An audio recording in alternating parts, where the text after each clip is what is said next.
you want to get candy eggs in the new Sugar Fest fast, you actually need a routine. So in this video, I'm showing you the grinding method that I use to get 100k per day. While you are up in space, I sit here by myself.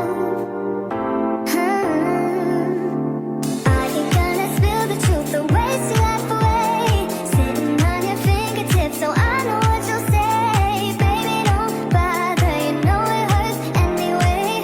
Don't bother, as long as you don't say that it's over now, that it's over. Hey guys, welcome back to my channel. So today I'll be showing you the best grinding routine to grind this update in adoptme. This update is relatively new and we haven't had like an update like this so far, so I'm very excited to show you about this update. This video will show you the method that you want to use to get currency quickly without wasting time. So yeah, without any more further ado, let's get into it. So my first tip is to go to the chocolate river like I am right here and collect the eggs every day before you do anything. This is super important because you get 3006 candy eggs every time you go around once, and it resets every adoptme day, which is 10 minutes. You should use a hoverboard or anything that can float above the ground, like I'm using the rainbow trail carpet right here. There's a lot of hoverboard options and some of them are really easy to trade for, so if you don't have one, make sure you just trade for one because they're super helpful, as the donut is very hard to control, especially on mobile. To switch from donut to your hoverboard, you can jump out of the donut and then equip the hoverboard whilst you're still in the river, because otherwise you won't be able to collect the eggs.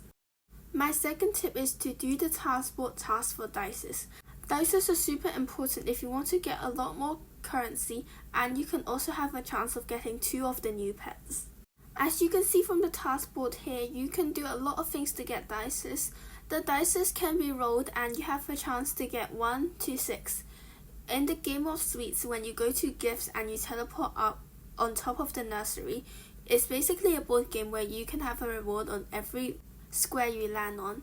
Depending on what square, you can get bucks, more dices, candy chisels, or the new currency candy eggs. I won't go into detail about this, but basically if you go around the board 5 times, you can get a gumball caterpillar, and if you get a candy chisel, which you can also buy for 60,000 candy eggs to dig in the candy cliffs. I'll talk more about this later. You will also get a free dice every real life day, and this is a really good tip to earn candy eggs because all you have to do is to roll the dice and you can get 1,000 candy eggs per go. Speaking of the candy cliffs, my next tip is actually to dig in it. I know at the end you get a pet, but that's not the point.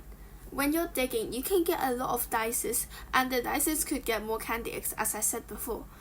And you can also get bucks from it, which is really important for other updates and the whole game, obviously. After using 7 candy chisels, you can get a super cute pet at the end called a gummy guana. My fourth tip is just to do normal pet tasks. This is super important because there's a new way to earn candy eggs. Unlike any other update, you can get candy eggs by doing tasks on your pet. You can get 200 candy eggs per needs, so if you have the Pet Pro Handler certificate, this is a huge advantage to you. And if you don't, make sure you go trade for one because it is super important and it helped me get double the candy eggs I was able to get in one day. As you can see, I have my ult on my back and it's a baby riding me.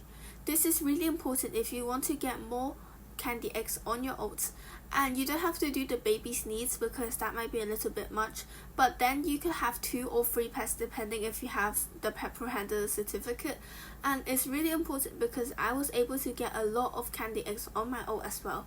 If you guys have the Robux too, you can also get the Pet Pro Handler certificate on your ult because this will help a lot, as you can also get double the candy eggs on your ult, which means you're getting the quadruple candy eggs.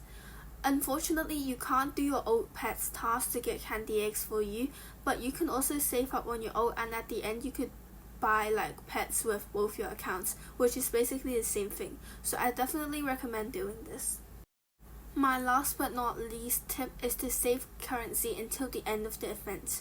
This is a super important tip if you guys want to maximize your currency gains, and you can also buy the pets in week 4 when everyone has to grind over again because they just spent all of their currency or new pets. If you can remember the Christmas update in 2024, everyone went crazy over the pets in the first few weeks, and when the Frostbite Cub came out, everyone was frantic looking for it. If you were one of those people who saved up their currency, you could have bought a Frostbite bear and trade that for extreme overpay. This is why it's so important to save currency until the very end. Not only you can do a satisfying shopping spree, you can also get the pets that everyone else have to grind again for. So this is number one tip that you want to do, because this is really important for the end of the event.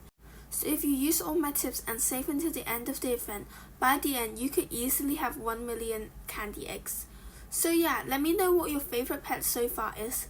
Mine is definitely the candy unicorn, but I'm going to save my Robux till the end of the event because there might be more Robux pets that are way cuter. So yeah, let me know in the comments and I'll see you guys next time. Bye everyone!